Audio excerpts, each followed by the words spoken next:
Roma Wines present Suspense.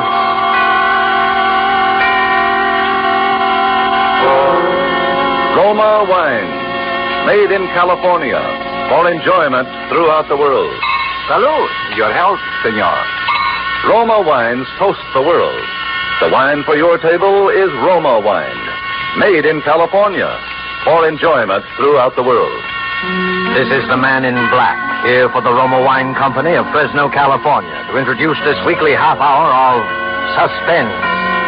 Tonight from Hollywood, Roma Wines bring you a star, the actor whose recent portrayals in Lost Angel and See Here, Private Hargrove have been so much admired, Mr. Keenan Wynn. And so the remarkable events of which Joe Eisinger has written in his novel, The Walls Came Tumbling Down, and with the performance of Keenan Wynn as the Society chit-chat columnist who signs himself Darcy, we again hope to keep you in suspense.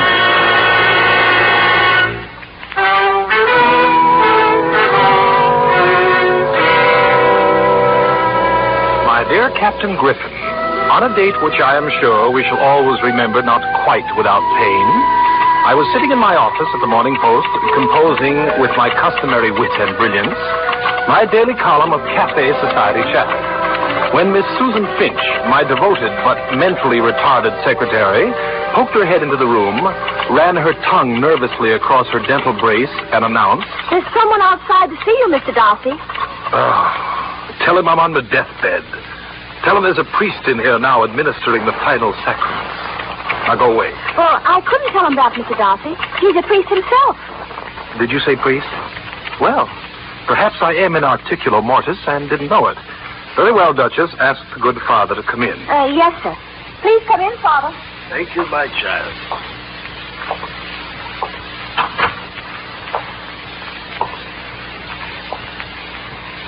You're Mr. Darcy? I am Darcy. What can I do for you, Father? My, you've changed. Yes, it's been so many years. No, we've met before. St. Francis's parochial school. And your name was Patrick O'Donnell. And I... Father Walsh. Oh, but of course. Well, I'm so glad to see you again. So very glad. Patrick, I know you're a very busy man, but I don't know where else to turn. It was 3 nights ago, late in the evening, when he first came to see me. Who? Well, a man I'd never seen or heard of. He demanded that I give him the Bibles. What Bibles? I don't know. And when I asked, he smiled as though it were a game and said, "The Bibles marked E.B." I feared the poor man might be deranged, and I suggested that perhaps he'd better come again in the morning. He rose from his chair in anger, saying he would give me 3 days to help him find the Bibles. No, not the Bibles. That I would help him find the walls of Jericho, or else I would regret it.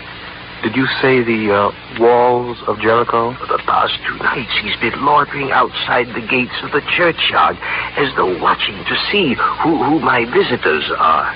You say he came to see you 3 days ago and gave you 3 days in which to... Yes. Well, now, what did the police say? I haven't reported this to the police. I can't go to them. I've been warned not to. By this madman? No, by my bishop. You see, when I told him about it, he refused to credit it, said it was a figment of my imagination, and warned me not to speak such nonsense again. I see. Father, I'm sure you've nothing to fear. You don't believe me either, Of course I believe you. Now, please let me visit you tonight, Father. We'll talk further about this. There are many things I'd like to talk to you about, as we did years ago. Yes, years ago. Very well, my son. I'll expect you at 8. You will come, won't you? Only death could keep me away.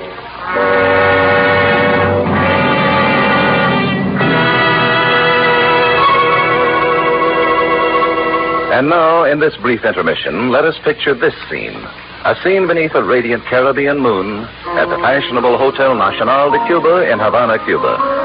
An American dinner guest has just raised his glass in a toast to Havana, its traditions, its beauty, the superb dinner, and wine. His Cuban host replies, "True True, the traditions, the scenery, and the food you enjoy, they are ours. But the wine of which you speak so highly, that is of your country. We must import it. It is the famed Roma wine made in your own California. Yes, it does surprise many Americans that California produces wines, Roma wines, of such uniformly superb quality that they are imported to many foreign countries as special occasion luxuries. But millions of Americans do know and enjoy the excellence of Roma wines daily with meals and when entertaining. These millions have made Roma America's largest selling wines. They know, too, that Roma wines are amazingly inexpensive for wines of such distinguished character. That's because here in America, you pay no high import duty, no expensive shipping charges. Yet Roma brings you wines that combine age-old winemaking skill with modern scientific testing and quality control. All this for only pennies a glass. So, for maximum enjoyment at low cost, ask for R-O-M-A, Roma wines, made in California, for enjoyment throughout the world. And now it is with pleasure that we bring back to our soundstage Keenan Wynn in The Walls Came Tumbling Down, a tale well calculated to keep you in suspense.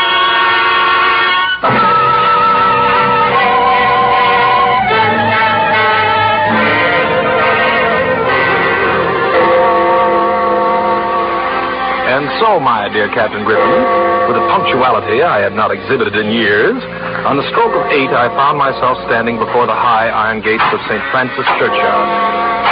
I must admit that Father Walsh had intrigued me with his fantasia of a man seeking the walls of Jericho.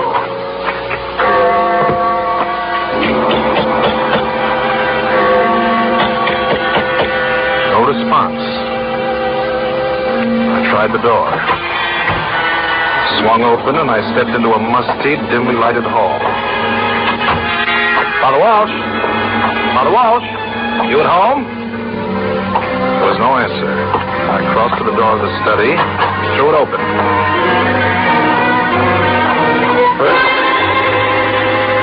First I could see nothing in the darkness, and then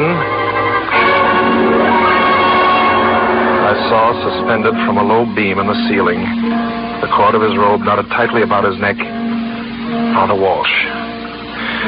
There was no urgent need to cut him down. He was quite dead. That's the way I found him. I came in to give him his cup of warm milk, and that's the way I found him. Who are you? I'm his sister, Catherine Walsh. My brother, he never would have committed that sin. But who? Have you called the police?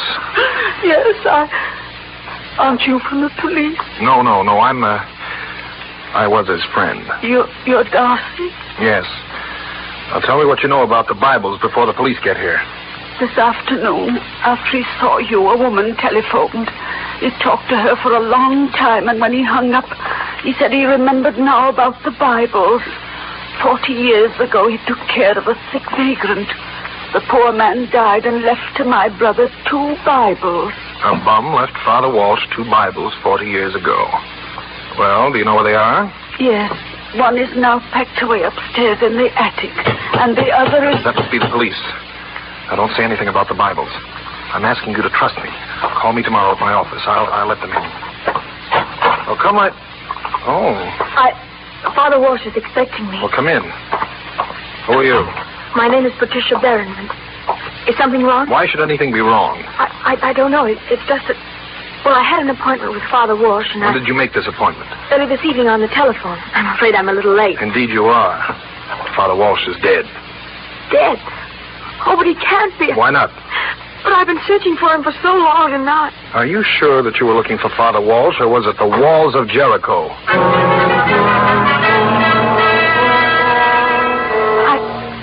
I don't know what you mean. No? If Ernst did any talking about... Well, he had no right to. Ernst? Ernst who? Now, look, my sweet. You'd better tell me what you do know, because Father Walsh didn't just die quietly with a smile on his lips. Father Walsh was murdered. Murdered? Look, you've got to trust me. Well, I'll hate myself for this in the morning, but okay. Let's get out of here.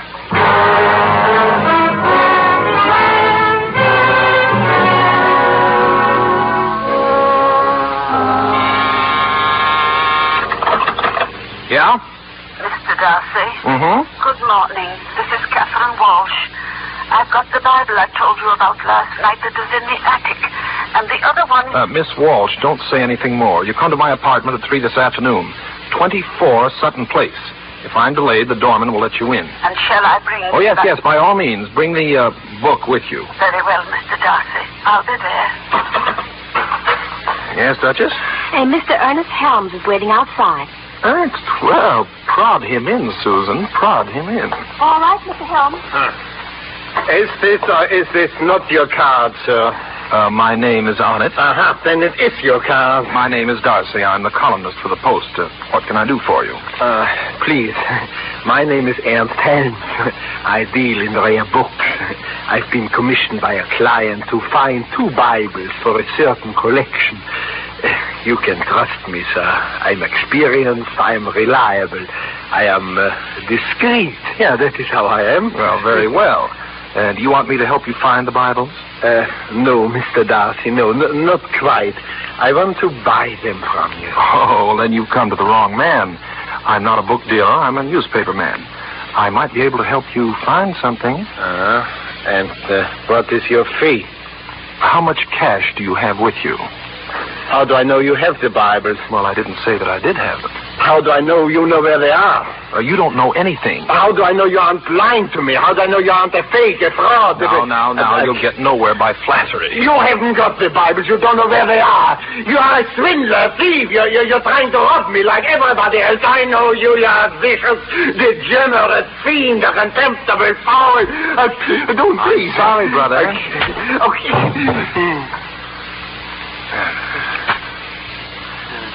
Now. Hey, what happened? Oh, just a little thing. Have you got some water there? All right, now wait outside, Susan. Oh, you're all right now. Mr. Darcy? Yes, you're fine now. I'm Ernst Helms, please. I come from Prague. Well, how do you do? My shirt, it's off. What happened? Oh, nothing. An accident? Oh, you're fine now. Here, let me help you then. Your coat. Oh, yes, thank you. My money. Where's my money? On my desk. You'll leave it there if you want the Bibles. The Bible's marked E.B. Yes. Please, how soon will you deliver? 3 days. Please, I can trust you. Please. Well, that isn't the point. As long as I have your money, Mr. Helms, I think I can trust you. Good day, Flat Top.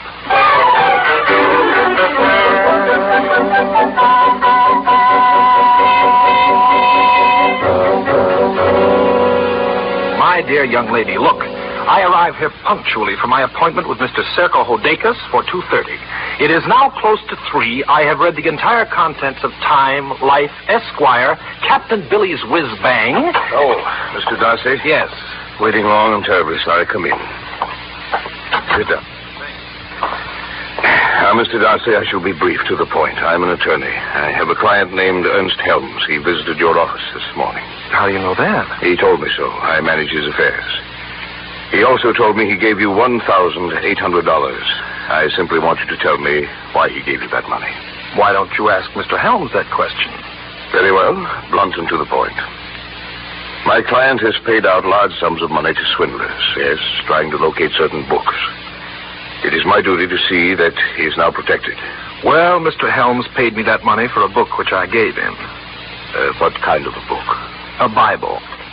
You gave to Mr. Helms a Bible? Yes. Good Lord, a Bible for $800?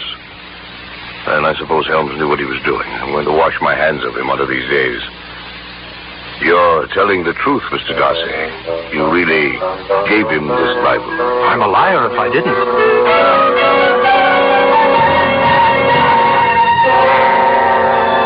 So I was a liar. But that was the best I could do on short notice. I had no wish to become involved in the tiresome litigation, and one perhaps which might draw the attention of the police to me. I left Mr. Hodekas' office as quickly as possible, raced home, and it was with some anticipation that I learned from the doorman that Catherine Walsh had arrived and was now in my apartment.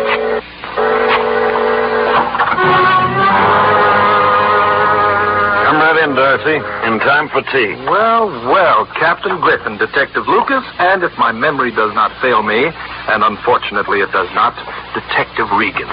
Are you gentlemen waiting for a fourth for bridge? We've got our fourth. In the other room, Darcy. I took 3 small, reluctant steps into the darkened room. I was lying on the floor on the other side of my bed near the small table on which my telephone stood. It was the frail body of Catherine Walsh. Well, Darcy? Griffin, I find this very embarrassing. Yeah, I know just how you feel. But right now, Darcy, you must make an effort to tell me the whole story. And believe me, my friend, it better be good.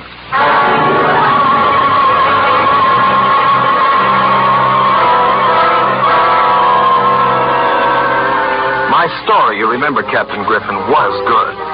In fact, it was so good that after 2 hours of tortuous questioning, you agreed to release me on my promise that by evening I would come to you with the full meaning of the Bibles and the walls of Jericho.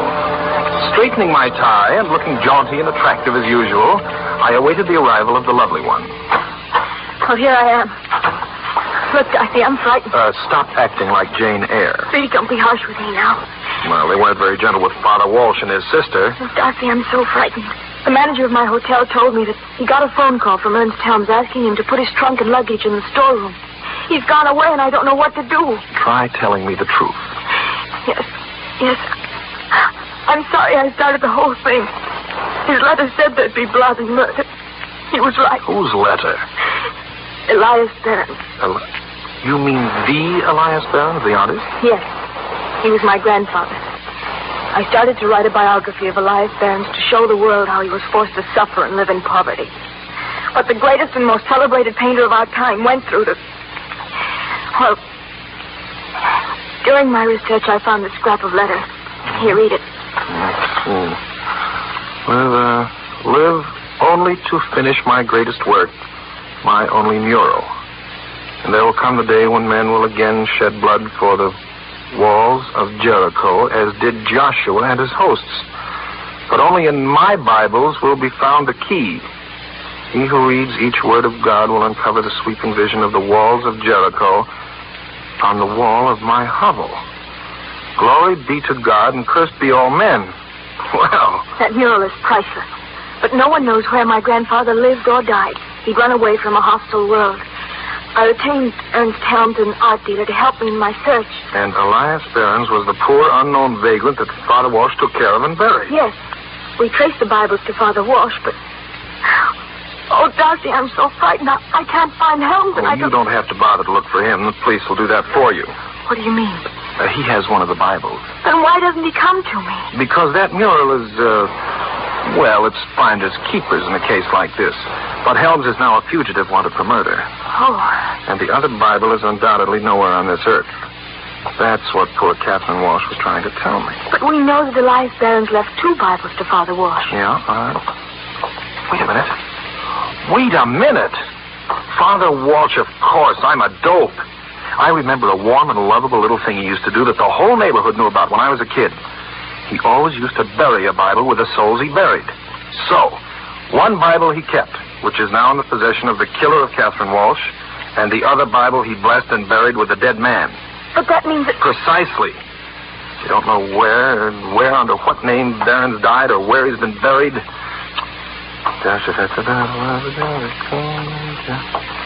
Joshua. Give me that. Give me that. Let's see. Joshua. The son of Nun. Joshua Nun. What? How do you spell it? N-U-N. Oh, pray that my womanly intuition is not playing me false. Come along. Where? To see if there isn't a Joshua Nun buried in Father Walsh's churchyard.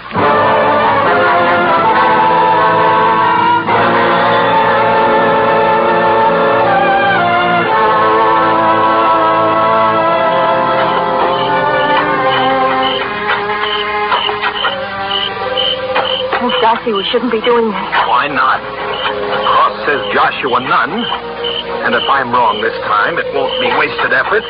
I'll simply crawl into the grave myself and pull it in after me. Here, I struck it. Give me that crowbar, quicker, come on. Oh, dear.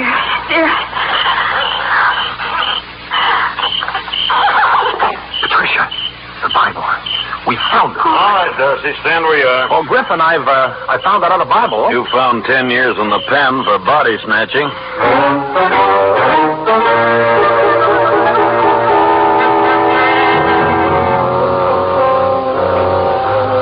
Well, Captain Griffin, this time, as you must remember, my story was even better. And you agreed that now with one Bible in our possession, we might succeed in smoking out the killer who had the other Bible. The entire story of Elias Behrens and his walls of Jericho broke into the press, and a veritable epidemic of wall scraping struck the city. It was on the 5th day that a phone call from Serko Hodekas asked me to see him at once on a matter of great importance. Yes, Mr. Darcy. Helms called me twice. I tried to trace the calls, but it was impossible. All he would say is that he didn't kill anybody, but that he had the other Bible. To get it.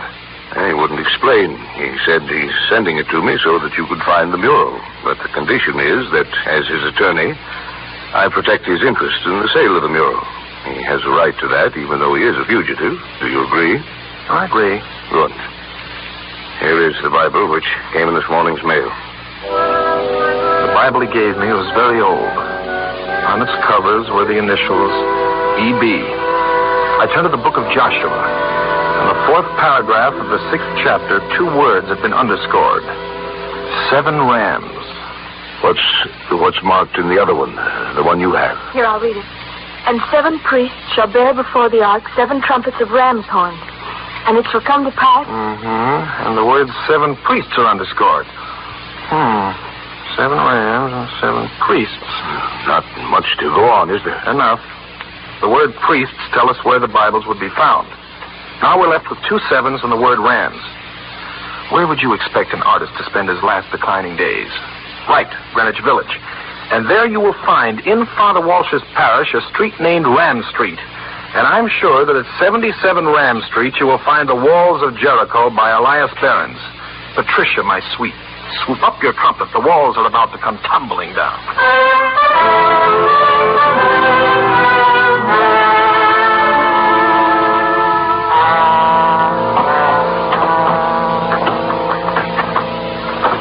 Yeah, this is where the crazy old coot used to live.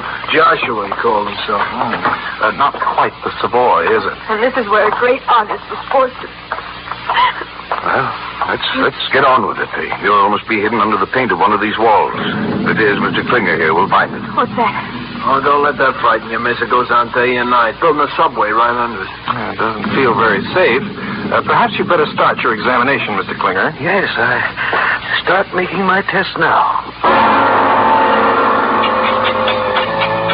For the next 3 hours, Mr. Klinger, the expert, worked without pause, taking specimens of almost every square foot of wall space, examining his findings for oil tones under his microscope. Finally, bending low over a sample. I don't know. Looks like flesh tone, oil, maybe just another layer of paint. I must take 4 or 5 more specimens of that same layer. And how will you know? If I get different tones in the same layer, then I'll say the mural is there. Second specimen, a sky blue tone. Third specimen, an earth color. Fourth, bright fuchsia. And fifth, yes, fifth is a vivid, beautiful gold. My friends, on that wall, under that grimy paint you see, is the last great work of Elias Behrens, The Walls of Jericho.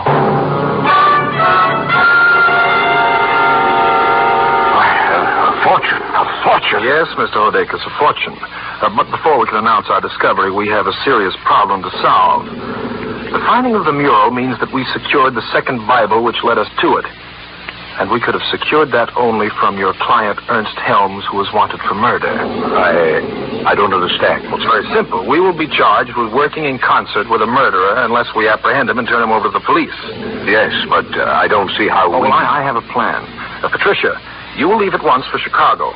Hodekas says that is where Helms called from. You will take all of the Helms luggage, which is now in the storeroom of the Hotel Bolton, including his large trunk. See here, why must you take the... Because I feel very strongly that Helms will suddenly appear if we move that trunk. Hey, I think we better get out of here. Yeah, let's go. No, we don't. Darcy, you've got a gun. So you know. Yes. Well, Yes. I knew when I learned from my secretary that she told you when you called me that Catherine Walsh was coming to my apartment with a book. And you kept me waiting in your office while you went there and killed her for the Bible you finally turned over to me. And you decided to force my hand, find the mural. Precisely, Mr. Hudakis. And when you made it necessary for me to lie to you about giving the Bible to Helms, I unwittingly signed his death warrant. Now, you knew that Helms was an honest man working for Patricia, and you intended all along to secure that mural for yourself. And so, when Helms couldn't turn over the Bible to you, when you demanded it from him, you were forced to murder him, and his body is now stuffed into his trunk in the storeroom of the hotel. So you've got it all figured out. Well, figure this one out. Darcy, look out!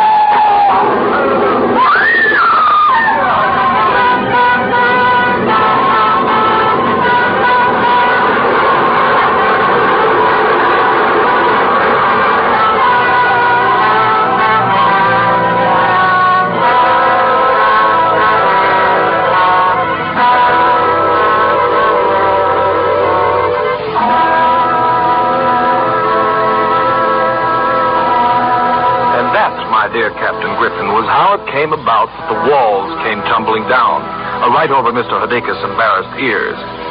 It is too bad he did not live long enough to confess to the murder of Father Walsh, but it's obvious that he killed him to prevent him from giving the Bible in his possession to Patricia. Well, my dear, I think that should take care of Griffin's curiosity. And shall I sign the letter simply Darcy? No, sign it Darcy O'Donnell. From now on, my pet, I'll be forced to use my last name since you are going to share it with me.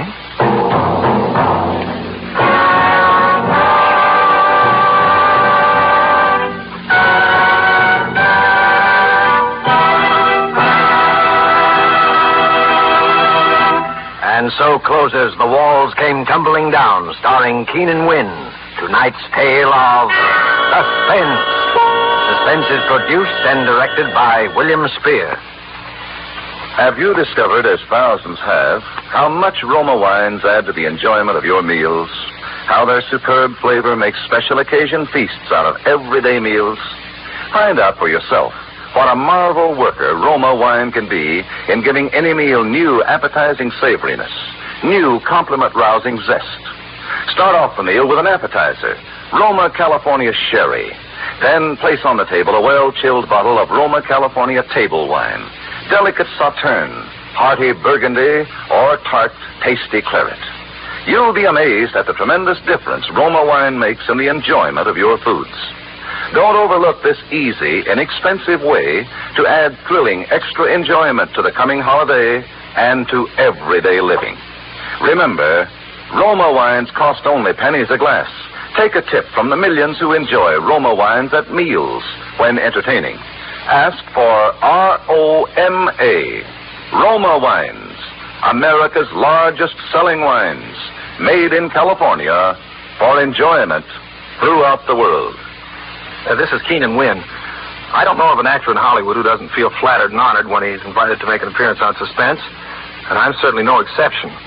Next week sounds like a particularly outstanding one because your star will be Paul Muni in a suspense play by one of radio's outstanding authors, Lucille Fletcher. And of course, long before next week has arrived, you will have bought that extra war bond, won't you? Keenan Wynn appeared through the courtesy of Metro-Goldwyn-Mayer, whom Roma Wine salutes this week on the occasion of their completion of 20 years of motion picture leadership. Next Thursday, same time, you will hear Paul Muni, a star of Suspense. Presented by Roma Wines, R-O-M-A, made in California for enjoyment throughout the world.